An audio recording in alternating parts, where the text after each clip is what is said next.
so we can be affected. That might be one of the most stimulating reasons to do well, finding somebody. When Andrew Carnegie died, the wee little Scotsman that built the big steel industry, when he died, they opened up his desk, and in one of the desk drawers, they found a slip of paper. On that piece of paper, Mr. Carnegie had written his goal for his life, and he wrote it when he was in his 20s. And on that piece of paper, it said, I'm going to spend the first half of my life accumulating money. I'm going to spend the last half of my life giving it all away. What a goal. He got so inspired by that goal that the first half of his life, he accumulated $450 million.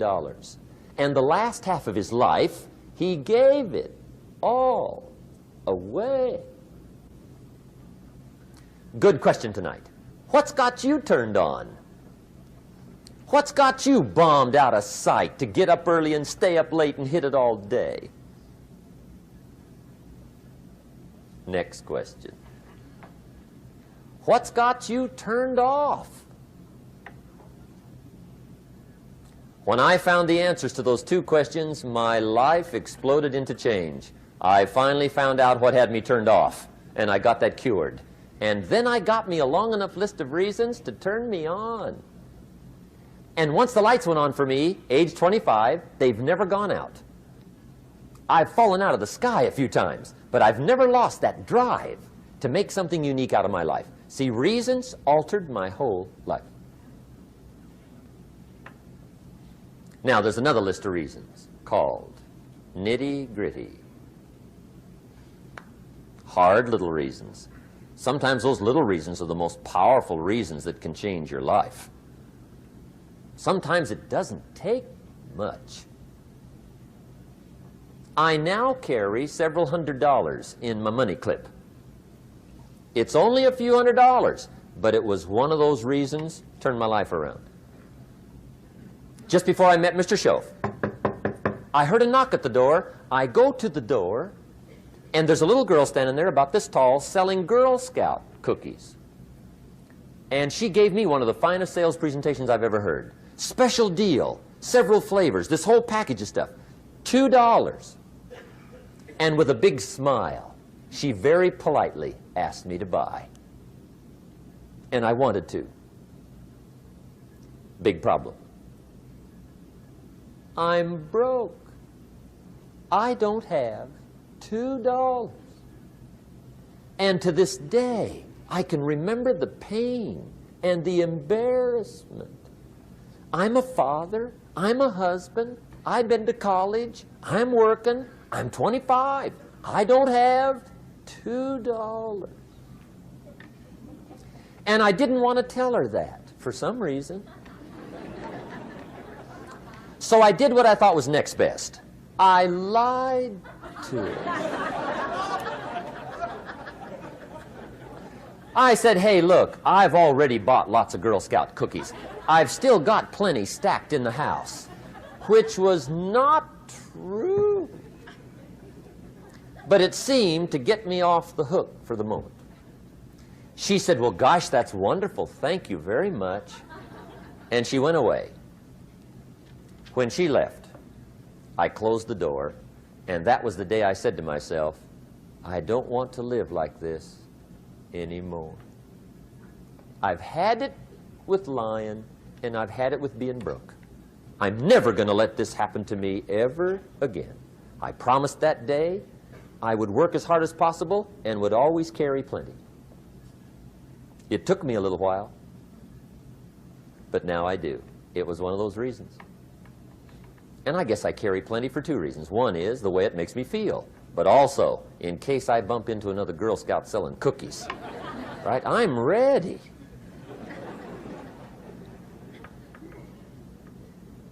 I walked out of the Bank of America one time up in Saratoga, California, where I used to live. Two little girls selling candy right outside the bank. Good place. Some girls' organization they're working for, right? I come walking out of the bank. This first little girl walks up to me. She said, Mister, would you like to buy some candy? I said, I probably would. What kind is it? She said, it's almond roca. I said, my gosh, that's my favorite. She said, wonderful. I said, how much is it? She said, it's just $2. I thought, incredible. I said, how many boxes of that candy have you got? She said, 5. And her little friend was standing there. She was selling candy too. I said, how many boxes have you got? She said, I've got 4. I said, that's 9. I'll take them all. They said, really? I said, yeah, it's my favorite. I've got some friends. I'll pass them around. They got so excited, put all this candy together. I reached in my pocket, gave them the $18. When I've got the candy and they've got the money, that first little girl looks up at me. She says, Mister, you are really something. How about that? Can you imagine only spending $18 and have somebody look at you in the face and say, you are really something? Now you know why I carry heavy, right? I'm not going to miss anymore. It was just one of those reasons. Helped to change my life. One of my nitty-gritty reasons was budget finance. Budget finance used to grind my soul. Way back in those early days, I had fallen for one of those consolidation loans, where you take all your little hard-to-pay bills, put them into one big impossible-to-pay bill, right?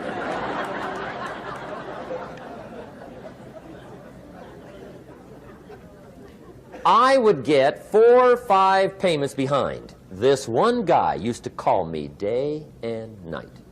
I don't think they're allowed to do that anymore. Harassed me. Threatened to run me in front of the judge. Threatened to ruin my credit. Threatened to embarrass my family. One day he said, we're going to come get your car, drag it rear end up down the street in front of your neighbors. The guy even called me a flake. And back in those days, I'm broke, I'm pitiful, there's nothing I can do about it. But I never forgot how the guy treated me. And when I met Mr. Schoaf and I got my life straightened out and the money started to flow, that was one of my first projects, budget finance. I poured it on day and night. I finally put all the money together I owed him, which was considerable. I picked a day for the payoff. And when the payoff day came, I put the money in small bills in a big briefcase. And I walked into the budget finance office on Wilshire Boulevard in Los Angeles. The guy who harassed me so often, his desk was about 3 back. I walked right up to his desk, startled him. He wondered what I was doing there. It was the first time I'd been there since I'd borrowed the money, right? Without saying a word, I opened up this briefcase, dumped this pile of money all over his desk. I said, count it. It's all there. I will never be back. And I turned around and stormed out. Now, that might not be noble, but if you haven't tried it, you've got to one time.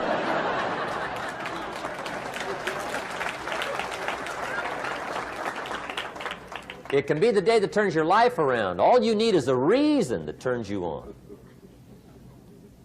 One of my dear friends, Robert Depew, Bobby used to be a school teacher in Lindsay, olive capital of the world. Bobby taught school several years, got a little weary teaching school. One day decided he wanted to get into sales. So without telling anybody, he just up and quit his job teaching school and jumped into sales. When he did, his brother made fun of him, laughed at him, put him down, said Robert's lost his mind. Had a good job teaching school, now he thinks he's a salesman. He's going to go down the drain, lose everything. Just put him down something fierce. Bobby said, the way my brother acted when I got into sales, he said that made me so mad, I decided to get rich. And my question for you tonight is Is it possible to get that mad? Of course. Wealth is not a matter of intelligence. It's a matter of inspiration. Today, Robert happens to be one of my millionaire friends. Bobby's rich.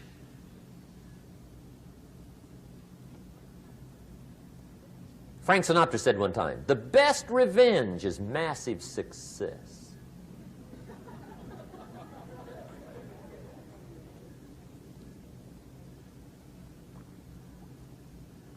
Hey, get you a long enough list of reasons so that after tonight you never lack for inspiration. You might not have all the answers right away, but you can get the answers if you can get the reasons. Now, let me give you a little simple formula for goal setting. Okay? We take 2.5 hours on the weekend for the whole 10-year plan. We don't have time for that tonight. But let me get you started with a little simple formula Mr. Schoaf gave me. And maybe this will be helpful. First of all, I've divided goals into 2 parts. First is long range. Long-range goals. That's your dreams. Your dreams for the next 3, 5, 10, 20, 30, 40 years. Actually, the rest of your life. Your dreams. You've got to keep dreaming. Ronald Reagan, president, said to the joint session of Congress a few weeks ago, the Republic is a dream. And if we don't keep dreaming, we will lose the Republic. Your better future is a dream for yourself and for your family. Where do you want to go? What do you want to do? What do you want to be? What do you want to see? You've got to dream dreams. There's a Bible phrase that says, without dreams and visions, people perish. You've got to have something to go for that inspires the heart and the soul. Dreams. From the children of Sanchez, it says, take the crumbs from starving soldiers, they won't die. Take the bread from hungry children, they won't cry. But without dreams, we all will die. You've got to dream. Don't lose your dreams for yourself, for your future, for your family. The dreams of love and enterprise and travel and doing things, becoming something unique on your journey here. Don't lose your dreams. Do some dreaming.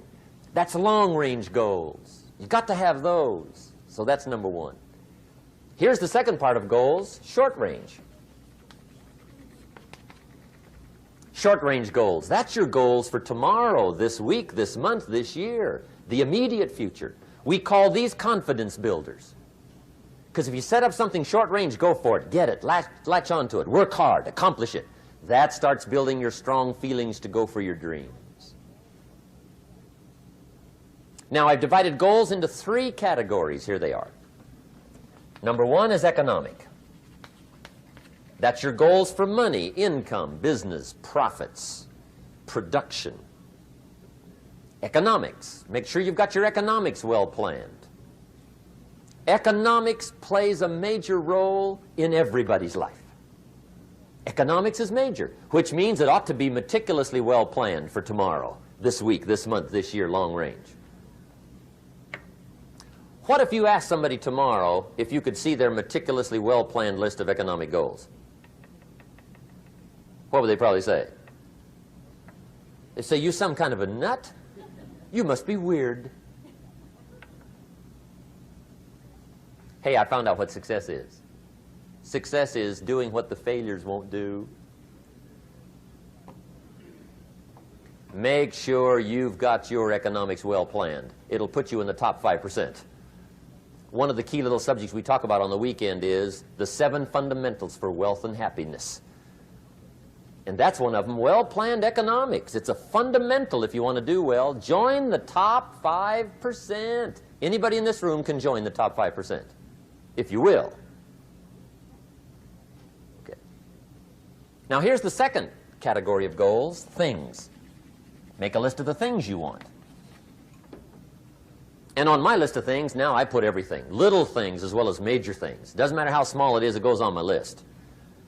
I used to just put major things, cars, homes. I don't do that anymore. I now load my list with everything. Everything. And the reason is, part of the fun of having a list is checking it off. That's it. Boy, at the end of the day, if you can go, got it, got it, got it, got it, got it, got it, whatever it is, right? You get into the habit. So load up your list, the things you want. Now, when you check off something major, celebrate. That's an important point to make. Celebrate your achievements. Live it up. Have a party when you reach something you've worked for a while. See, we all grow from two experiences. One is called the pain of losing. The other one is called the joy of winning. We need both of them. Amplify them as much as you can, which also means make losing painful. If you set up something, fooled around, didn't get it, put it on yourself. On the other side, if you did get it, congratulate yourself. Self-congratulations is a sign of maturity. Seeking congratulations is a sign of immaturity. But hey, winning and losing, see, that's what it's all about. That's the name of the game. Now, some people lead such mediocre lives, at the end of the day, they don't know whether they're winning or losing. They got no clue. Guy's just going through the day with his fingers crossed. There's a better way. Okay, here's the third category of goals, personal development. Put those goals together. Personal development goals. That's your goals to be stronger, more decisive, be a speaker, be a leader, learn a language, all kinds of skills. Okay? The whole weekend seminar was designed to improve all your skills so that you walk away more skillful. And that's what you want, the personal development skills. That's what attracts, that's what brings good things to your life, the person you become more skillful. Now, this is quite a package to work on. Economics, things, personal development. For tomorrow, this week, this month, this year, long range. Okay? That'll get you started. Now, here's the simple formula for setting goals. It goes like this. A, work on your goals. That's step one. Work on them. And I put the word work there deliberately. Setting goals is plain hard work. I don't want to kid you. We haven't come here tonight to kid each other. It's work. I know it's work. That's why a lot of people just let it slide. It's work. Many people work hard on their job, but they don't work hard on their future. They just let that slide. And the work involved is making plans. I know most people don't. I understand that. But don't let that be you. Guy says, well, yeah, you work where I work, but the time you struggle home, it's late. You've got to eat a bite of supper, watch a little TV, get to bed. You can't sit up half the night. Plan, plan, plan. And the guy's behind. Good worker, hard worker, sincere. But you've got to be better than sincere, working hard. You've got to be better than a good worker. You've got to be a good planner. Somebody once wisely said, the people who fail to plan are planning to fail. Well said. So work on your goals. Here's step two. Write your goals down. That's so important. I teach my staff around the world, put your goals in your journal. Because one of the major people you want to study is yourself. So here's the list of goals I put together 3 weeks ago. Here's the list of goals I put together 2 years ago. Here's some of the changes I made, rearrangement of my priorities. I scratched these off. I put these on. I've gotten these. Study your accomplishments. Study what your desires are. Put them on paper. Write them down. Here's another reason for writing your goals down. It shows you're serious about doing better. And to do better, you got to get serious. You don't have to be grim, but you must be serious. Everybody hopes things will get better. Everybody hopes. Poor people hope. That ought to tell you something. It means the future does not get better by hope. It gets better by plan. I used to have the affliction called passive hope. It's an affliction. It's bad. Probably what's even worse than that is happy hope. Now that is really bad. That's bad. Happy hope. The guy's 50 and he's broke and he's still smiling. See, that's not good. So get serious about your goals. Put them on paper. Write them down. There's all kinds. His goals, her goals, their goals. Business goals, financial independence goals, family goals. I mean, there's so many things to work on this that if you don't get busy and work on it, sure enough, the time will pass. And sure enough, 5 years from now, you'll wind up where you don't want to be, wearing what you don't want to wear, driving what you don't want to drive, being what you don't want to be. Now's the time to fix it. Now, here's the third step to your goals. Check the size of your goals and the kinds of goals. How big they are, what kind they are, affects you. And here's one of the important phrases of the evening. Your goals are affecting you, whatever they are.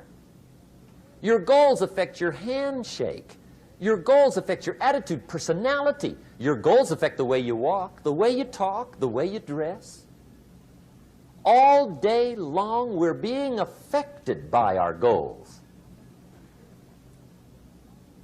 Now, some people have goals, but they have such lousy goals. The effect is bad.